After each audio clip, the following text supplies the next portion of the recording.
See,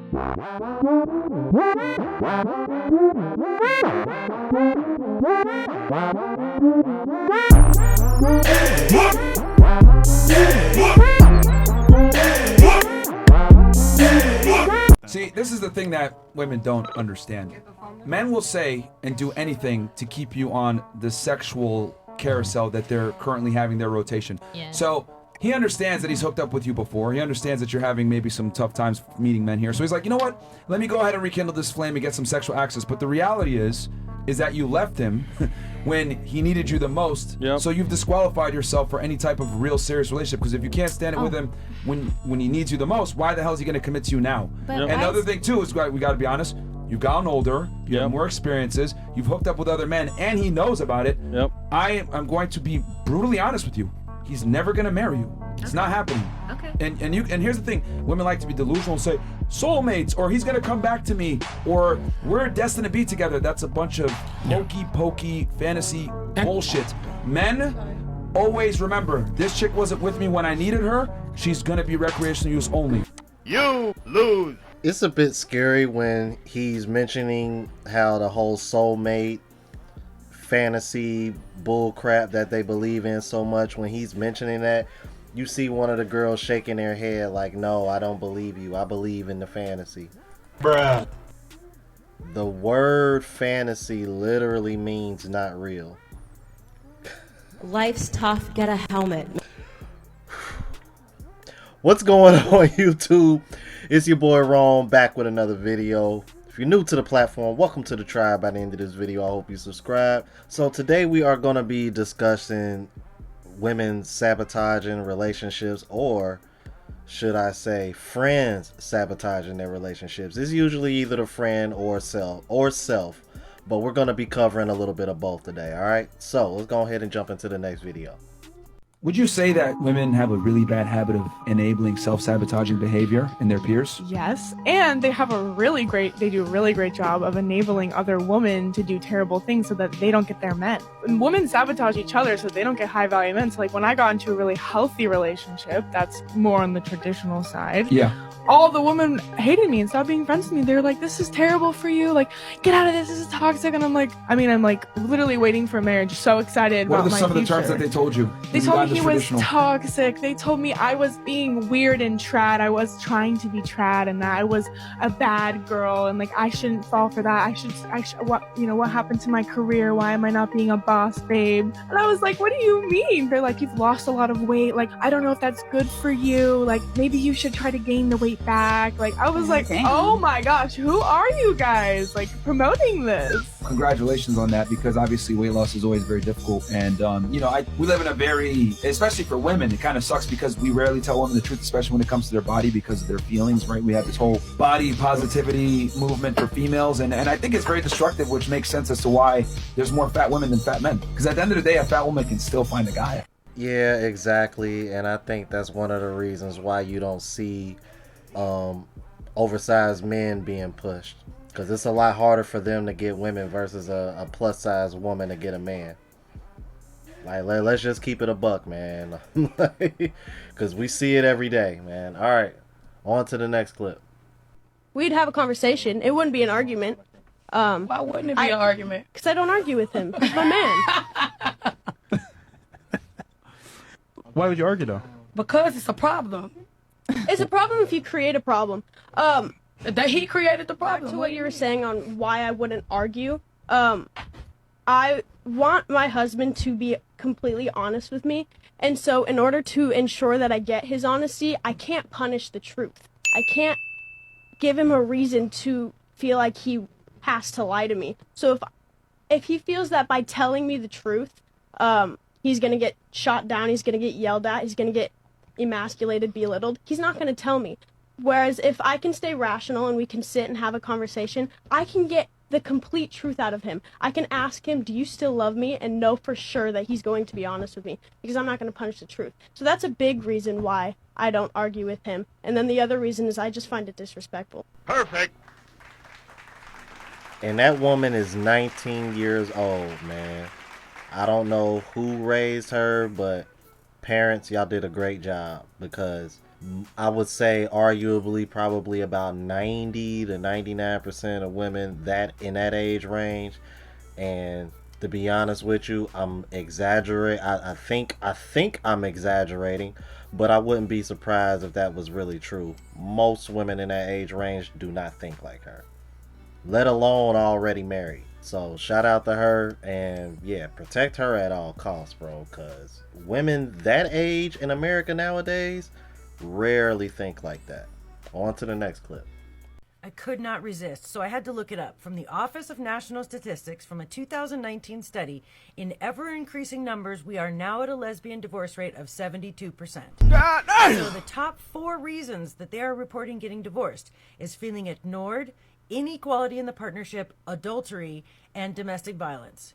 Personally, I feel like this lends some weight to men's arguments and complaints about how women are behaving in relationships. Because when you have lesbian divorce statistics that look like that, the girls are kind of telling on themselves. You can't make this shit up.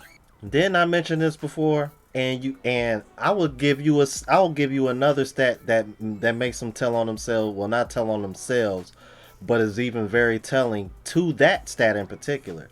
Guess what the divorce rate is for gay couples, men couples? 25%. Are you serious? Yep. 25%. So think about this, you guys. Men and women have the same complaints when divorcing women, but lesbian couples are divorcing at an even higher rate than heterosexual couples or gay men couples. What does that tell you? What is the common denominator, you guys? And they still won't take accountability for it. It's crazy, ain't it? Let's keep it moving.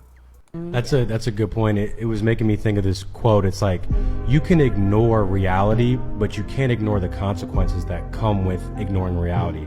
So if, let's say, a girl next to me, she's, I don't know, truthfully isn't very attractive, but everyone tells her, yep, girl, you're a 10 out of 10, don't ever settle for anything less, whatever. She might start going after certain guys, whatever, who aren't within her league or her whatever, and she's gonna constantly get heartbroken. Why is this guy doesn't want to talk to me? Why does this guy keep cheating on me? Why does this guy keep doing this?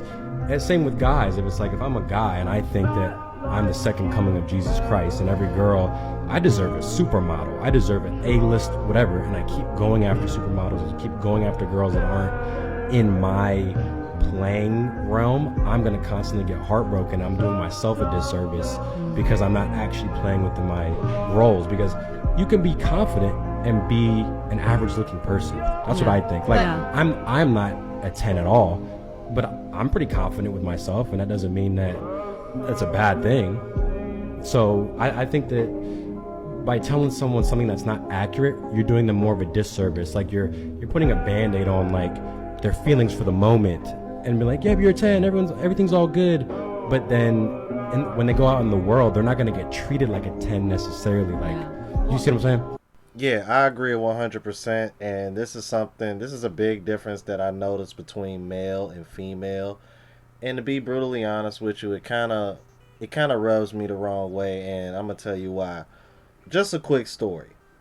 Because everybody, I know it's some people new here, but for the ones that's been following me for a while, y'all know about my fitness journey. I used to be super skinny. Bro, it was women who were shaming me for being skinny. It wasn't, men were too, but it was mostly women. Because as a man, you're not gonna care, you know what I mean? Unless you're gay, you ain't checking for me. But women was checking for me because it's like, oh, okay, well, he kind of cute, but damn, he's skinny. You know what I mean? Like, and girls used to think I was sick and something was wrong with me. So yeah, that played with my confidence, man. So when I started working out, that built on. I saw the way I looked in the mirror, and my body transformed, and I started getting a whole nother kind of attention from, let's say, a higher caliber as far as attractiveness when it came to women. Okay, that built up my confidence. But I tell y'all all the time, man, I'm like a solid 6 out of 10. I don't consider myself like a super attractive dude. But this is why I tell you guys to always try to become the best version of yourself, especially from a physical aspect, because that's one of the few things that you can control. So there's really no excuse for that. All right. So, but with women, bro, they can be built like a serving of hot mashed potatoes, and these girls won't keep it a buck with them and say, hey, shorty, you need to go to the gym. You need to start watching what you eat. Stay away from the cupcakes. Women don't. It's funny how women have no problem, you know, telling men what they need to do to better themselves, but they don't do that for one another. Men, clearly we do it because that's what these spaces are about. So that's why when women say, oh, men need to take accountability and be responsible, and y'all need to check yourself first. So I don't know, man. All I know is this, man. Women keep other women single, bro. And I tell you, it's really sad to see, man, because another thing that I noticed between men and women is that men don't do this. Like, men, we're not trying to sabotage other guys' relationships, man, just because we want, like, we men don't operate like this, because like we actually want to see guys win. But I don't know what it is with women. I don't know if there's like a, maybe, let me know what y'all think in the comments. Do y'all think this comes from jealousy? Maybe it's because like, oh damn, she's in a healthy relationship and I don't have that, so now I gotta ruin it. And like, do women really operate like that? Like, I know some do, but maybe it just happens more often than what I would think, because I didn't think that was like a common thing. But now I'm starting to see more videos like this pop up, man. Maybe this happens more common than I thought. Y'all let me know what y'all think, and if you're new to the platform, please subscribe. OGs, I appreciate the love and support. Make sure y'all hitting that bell notification, that way y'all know when I'm uploading. Hit the like button because it helps with the algorithm and helps me reach a broader audience. Also look out for the travel vlog channel, Unplugged Traveler. Link is in the description, as well as my latest mixtape, Lost Music Volume 2. And if you want to purchase any of the merch, spreadshot.com link is in the description. Until the next video, y'all. Deuce.